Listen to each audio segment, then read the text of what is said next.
Hello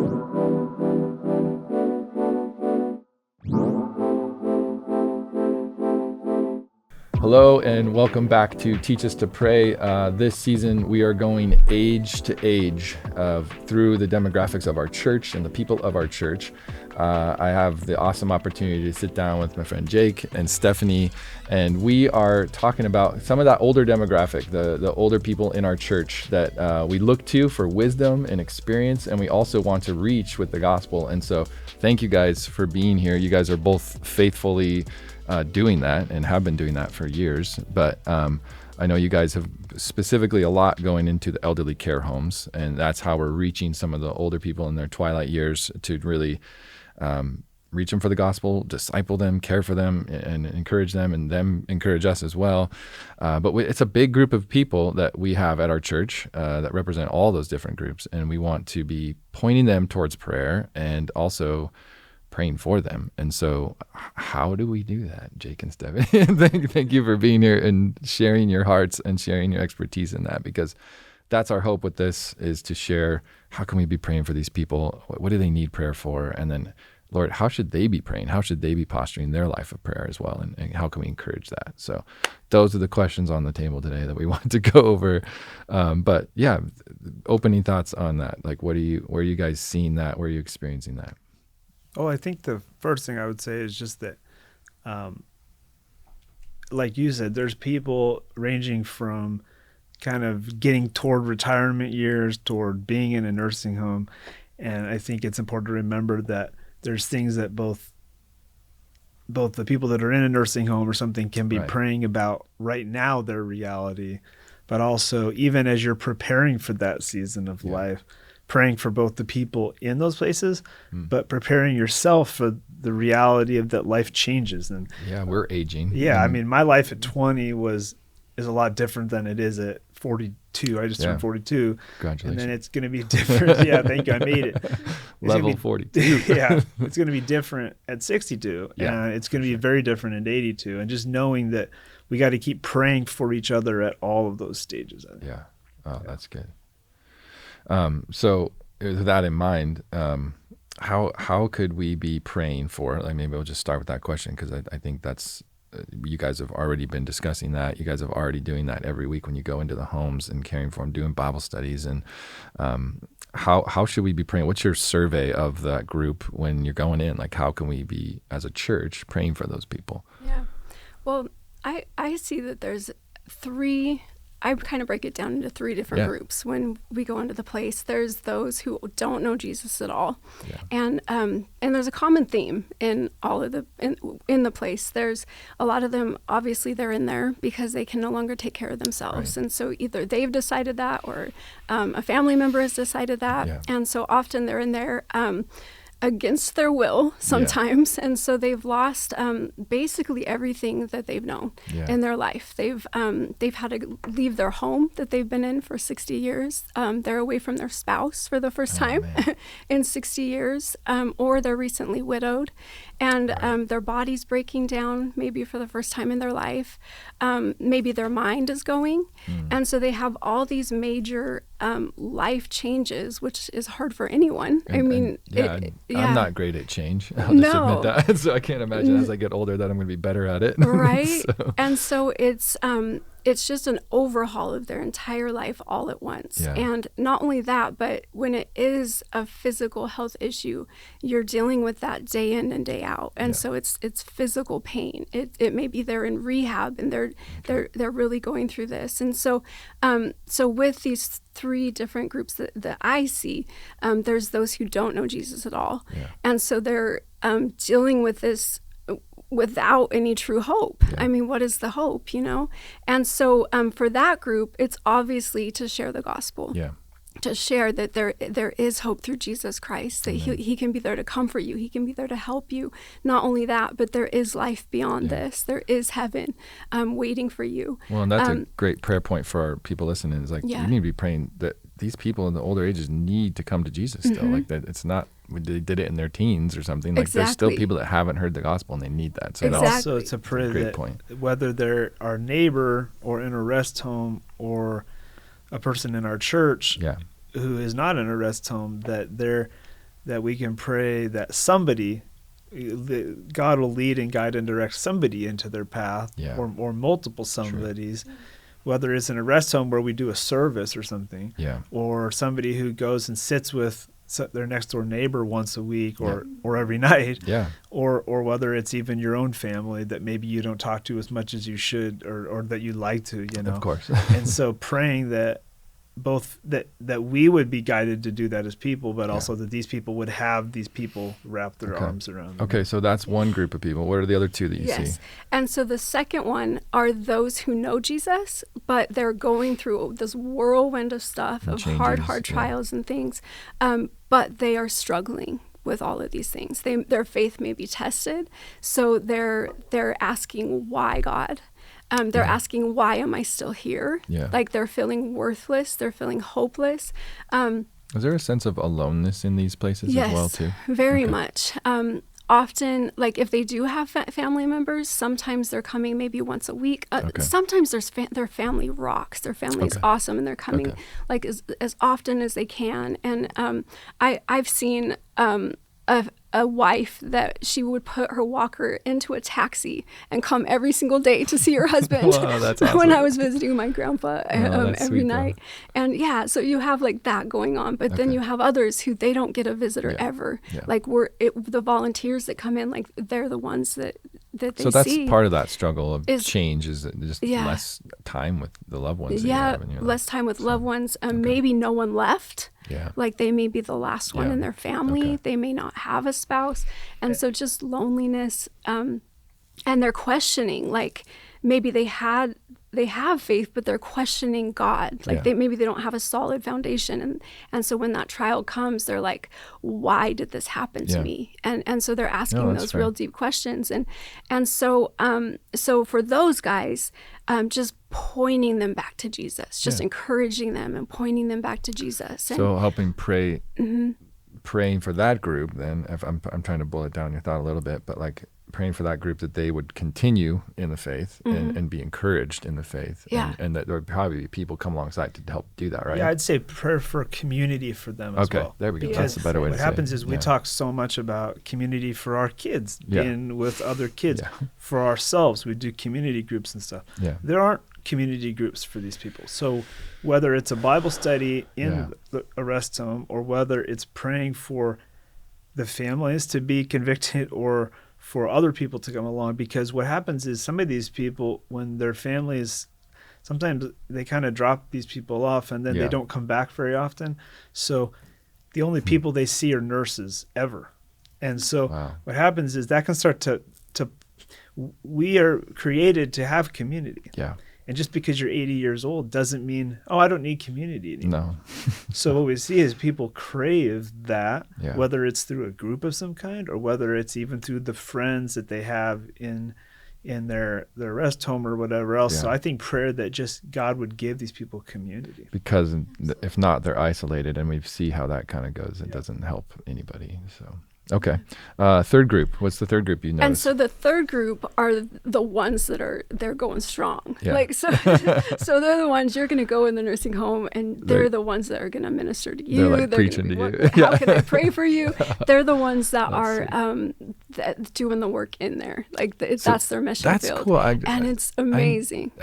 And that's ignorant of me to not even think of, but like, wow, that's a group that is in there. Like God has planted these faithful people in those facilities to help be a part of that. Like we're sending some, and I think we should, but like God is so gracious in that way to leave a remnant, in every people group. And that's how I like to encourage the second group, is like once we can, the second group that is kind of like really struggling and feeling discouraged, and because they do love Jesus, but they're just having that real rough time, is to point them back to Jesus, to be in there with the Bible studies and giving them that community, and having that. We all need church, right? Yes. And so giving that back to them and encouraging them to have that with each other. We're in there once a week, once a month, but if we can encourage them, like, hey, you guys are in here all the time, you can have this every day if you want your Bible study. And to not only but then to remind them, like, God is not done with you until your last breath. Right. Like he has good works for you, like in Ephesians 2:8-10, like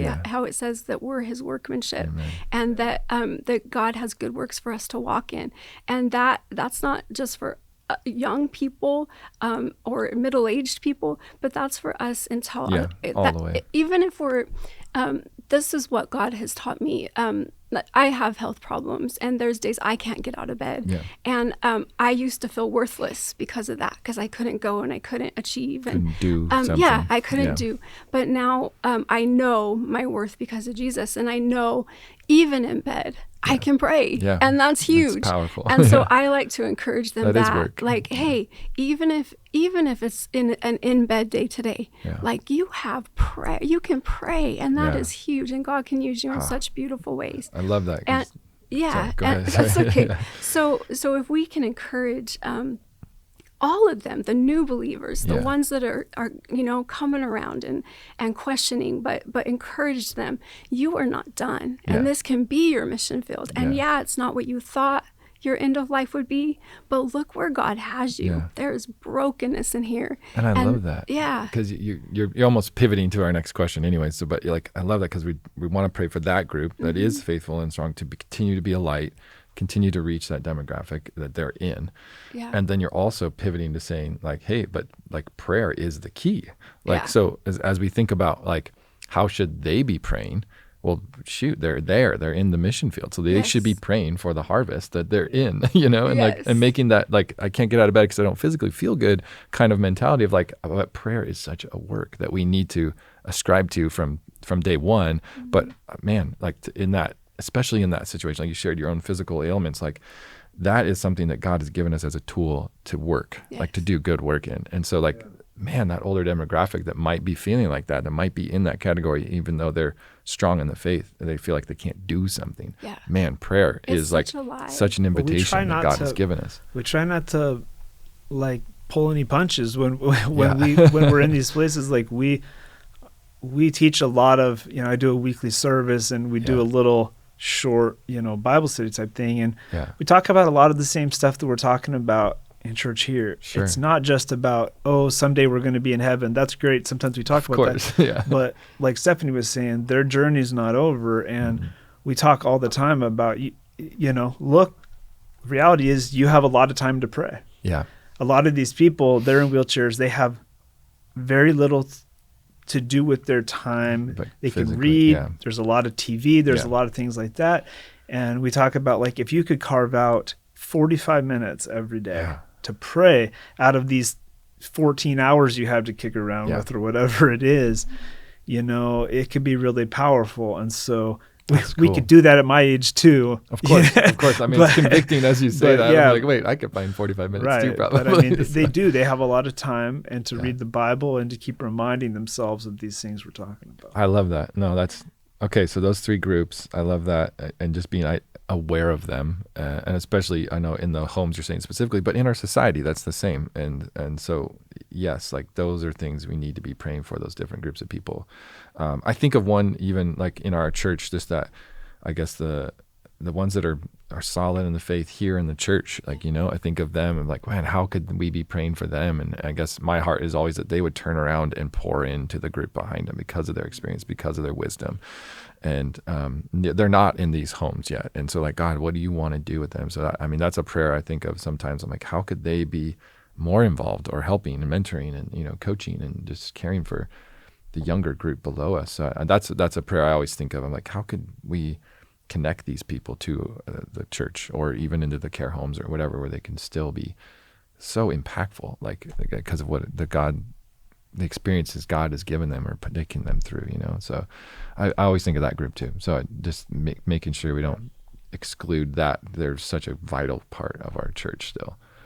Well, it's that transition. It's like a hinge. It's like there's the people that are kind of that 50 to 70 range. Sure.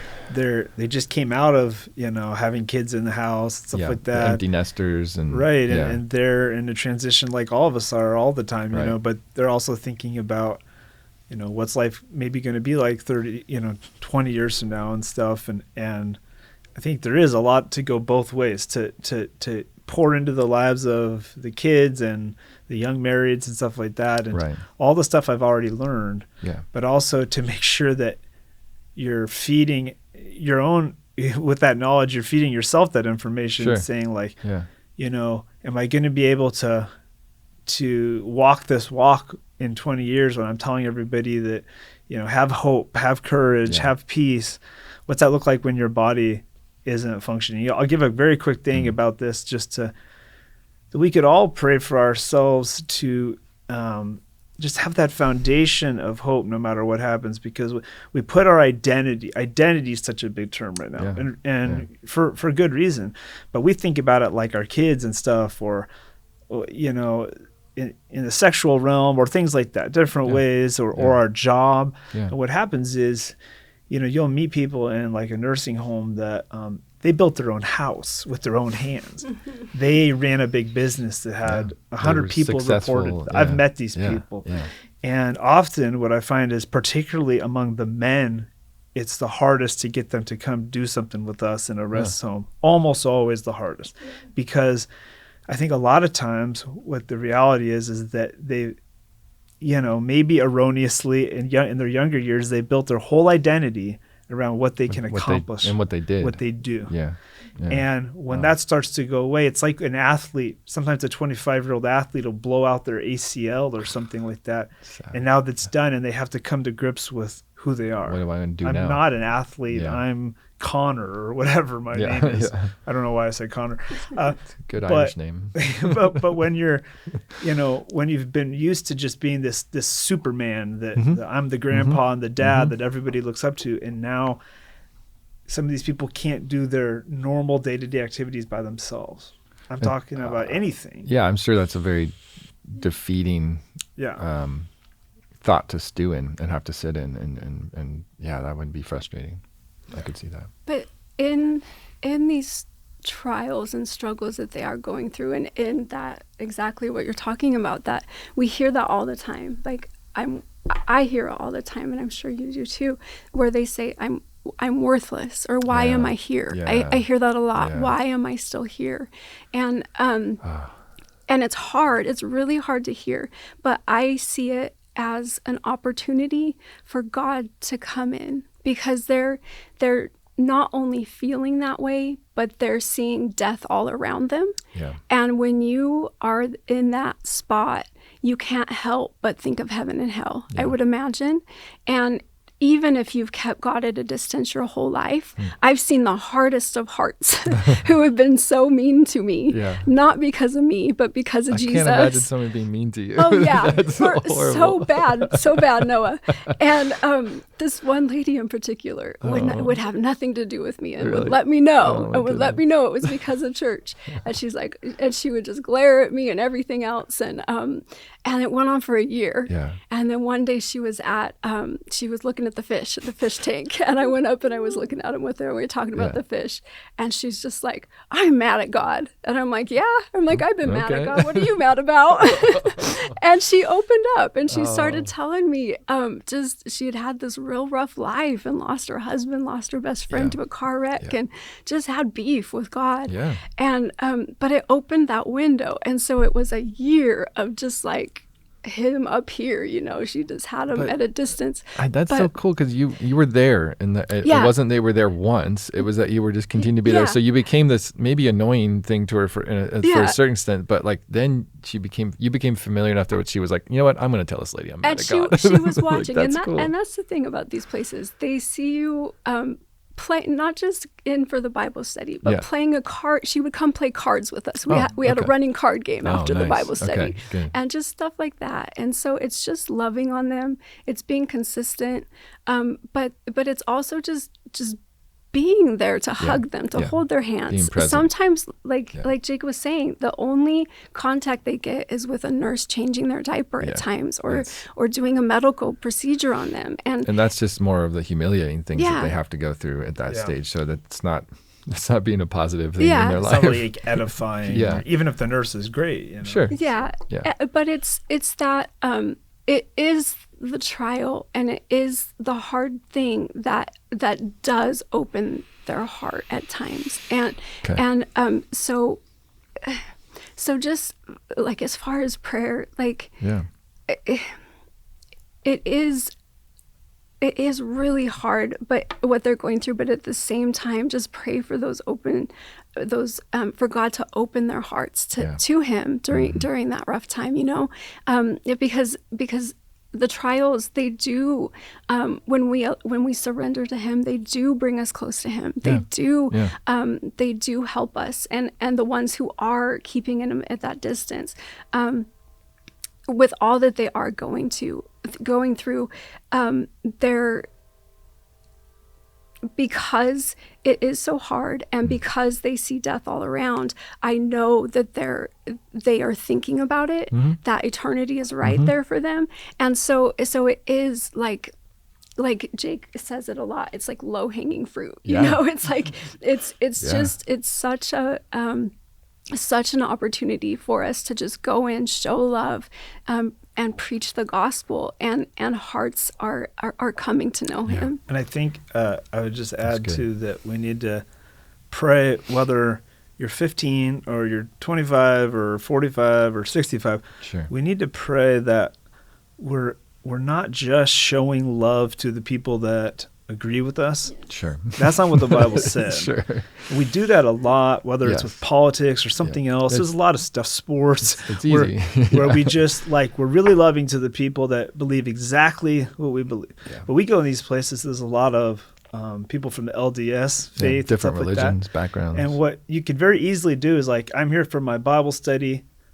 I'm going to go right past all these people. I know who goes to my Bible study. I'll roll them down. Yeah. And then you could do this in any facet of life, and then just leave. But we try to make a point to keep talking to those people outside of the Bible study and say, how you doing this week? Yeah. I know you don't want to come to the service. That's fine. Yeah. Some of these people are not very nice to us. Still say hello. But it's this is something we should be praying about at every stage of our church, No, that's a good reminder.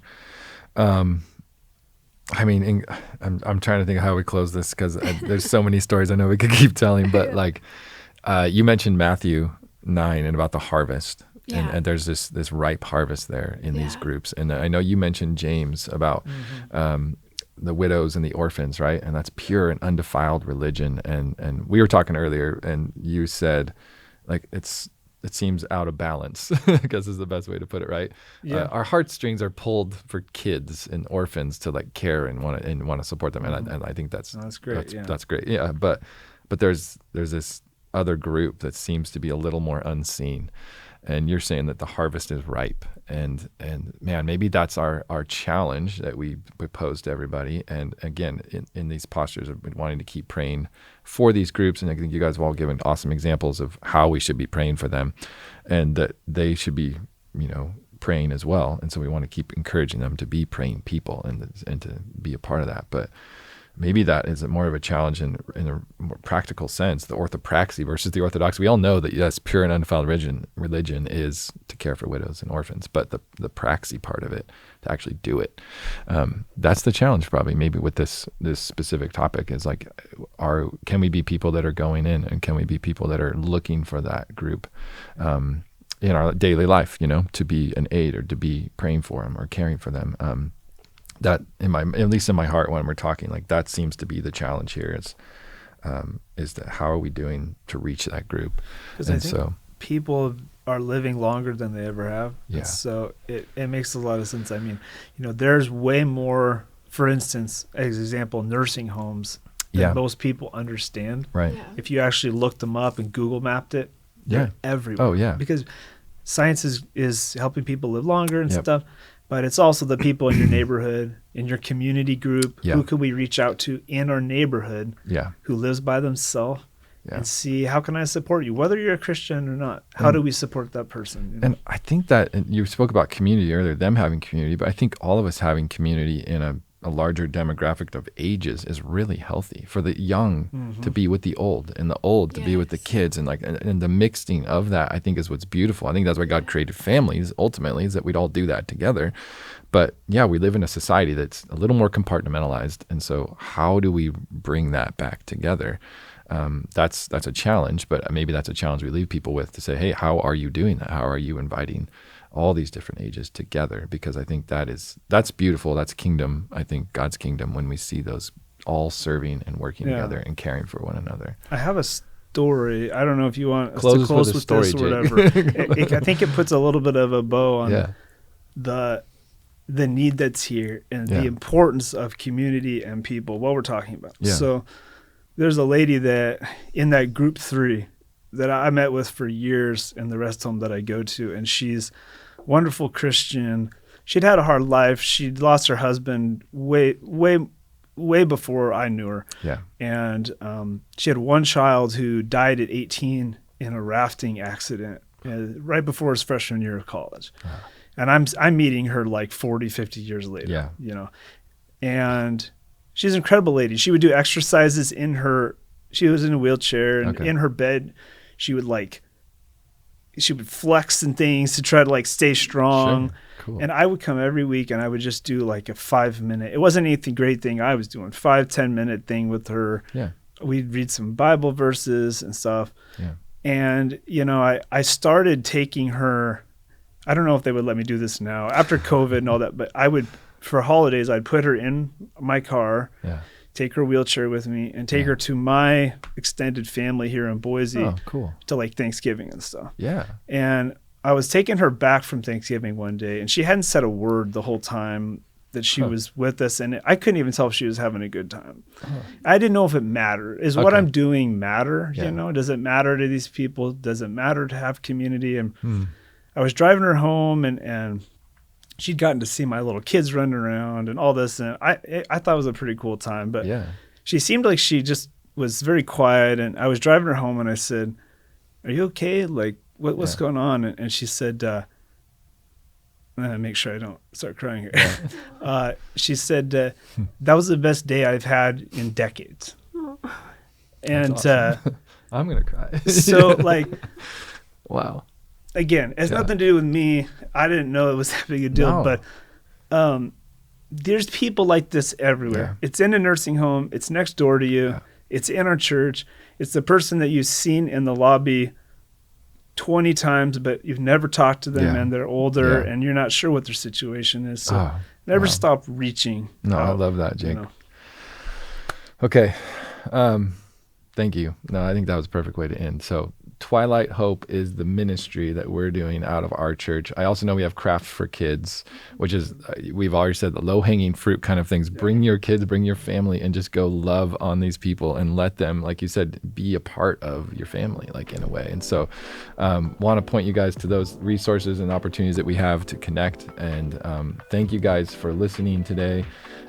This is an awesome opportunity for us to keep praying for this group of people in our lives all around us, and hopefully they've been encouraged as well to keep the faith and keep praying and keep doing the work that they can do as well. So thank you guys so much for tuning in today. Jake, Stephanie, thank you guys so much for sharing your stories and wisdom and all the years of experience you have.